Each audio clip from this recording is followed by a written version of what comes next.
Alors, je préside une task force ville durable que nous avons créée l'an dernier. Pourquoi? Parce que la demande sur la ville durable partout dans le monde est énorme et que les entreprises françaises sont particulièrement expertes en raison d'une réalité qui a été la reconstruction de la France après la Deuxième Guerre mondiale. Et si aujourd'hui on a parmi les plus grandes sociétés dans l'assainissement, le traitement des déchets, la construction, la mobilité urbaine, l'ingénierie, c'est parce qu'il a fallu faire tout ça dans notre propre pays.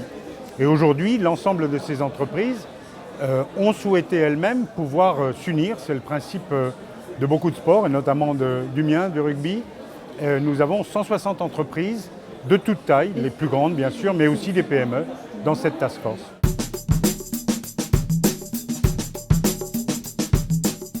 Elle ne peut pas présenter une offre intégrée parce que chaque ville dans le monde a sa propre modalité d'appel d'offres, mais elle peut fédérer la réponse justement à une question complexe. La plupart du temps, on a des maires de grandes villes dans le monde. Je parle de villes qui sont souvent à 2, 3, 4, 5, 10 millions d'habitants, où nous avons des gens qui nous disent « tout est à reprendre » ou « tout est à construire, comment faites-vous » Et l'approche qui est celle de cette task force, qui est l'approche qui est celle de MEDEF International, c'est une approche holistique. C'est-à-dire qu'on dit, de toute façon, il ne faut pas d'un côté concevoir votre problème de mobilité, d'un autre côté concevoir votre problème d'assainissement, de traitement des ordures ménagères, etc.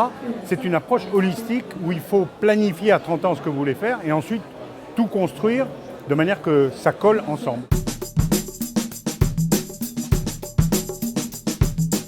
Si on ne prend pas la question de l'association des citoyens, des élus et autres, mais de tout le monde au devenir d'une ville, on va nulle part.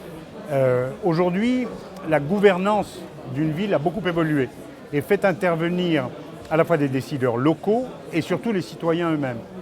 Et je crois que le meilleur moyen d'associer les citoyens, c'est ce qui est en cours à travers la révolution numérique. Alors vous allez me dire, tout ça c'est de la tchatch, comme on dit. Non, c'est très concret.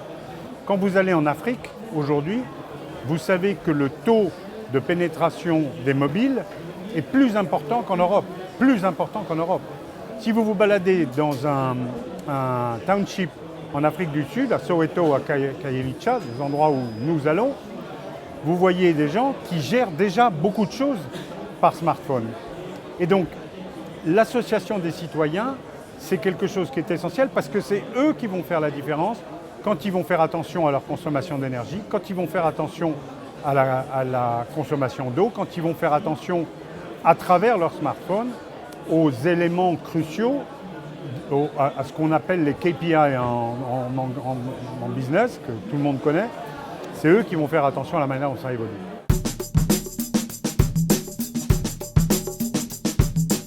Les innovations qui sont importantes pour la ville, c'est celles qui rendent la ville plus ingénieuse, c'est-à-dire dans le sens où elle va aider les citoyens à eux-mêmes mieux gérer la ville. Ça va de votre gestion quotidienne de votre consommation d'énergie à la manière dont vous allez piloter votre propre mobilité urbaine et puis évidemment à un niveau macroéconomique à la manière dont on va planifier la ville à 30 ans. Il faut bien comprendre quelque chose, c'est que aujourd'hui vous avez dans le monde 54% de la population qui est urbanisée, c'est-à-dire à peu près 3 milliards et demi de personnes. En 2050, vous aurez 70% d'une population de 9 milliards de personnes.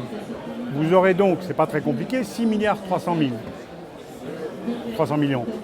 C'est-à-dire que vous doublez d'ici 20 ans, 30 ans maximum, vous doublez la population urbaine.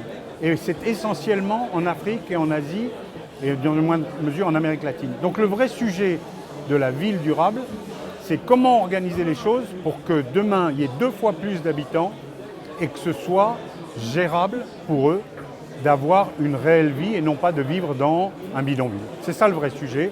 C'est ce à quoi MEDEF International, à travers les entreprises elles-mêmes, ce n'est pas MEDEF qui crée de la valeur, c'est les entreprises qui créent de la valeur et qui trouvent des solutions.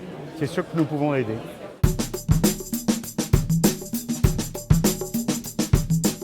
Si les pays arrivent à se mettre d'accord sur quelques externalités, comme on dit, en particulier sur le prix du carbone. Derrière, ça donnera un signal très fort à l'ensemble des entreprises, pas seulement les entreprises françaises, mais notamment les entreprises françaises, sur la nécessité d'aller plus loin dans des solutions d'économie circulaire et d'économie décarbonée. Et ce n'est pas seulement une question énergétique, c'est vrai pour tout. Et je pense que ce que pourrait être pour les entreprises une COP21 réussie, c'est deux choses. La première, le fait qu'on commence effectivement à fixer des coûts clairs sur les externalités. Et puis le deuxième, c'est le signal qu'on donnera. Nous sommes ici dans cette université d'été avec un logo qui est Formidable Jeunesse. Mais c'est votre génération qui est importante. Nous, les entreprises, on peut aider à faire ça, mais le signal que pourrait donner une COP21 qui dirait que d'ici 20 ans, on arriverait à tel pourcentage, enfin, quand on arrive à fixer un cap d'ici 20 ans, c'est vous qui le mettrez en œuvre, c'est votre génération, et c'est ça qui est bon pour les entreprises, parce que ça veut dire que nécessairement, il faudra construire des choses, construire des solutions face aux problèmes que votre génération posera.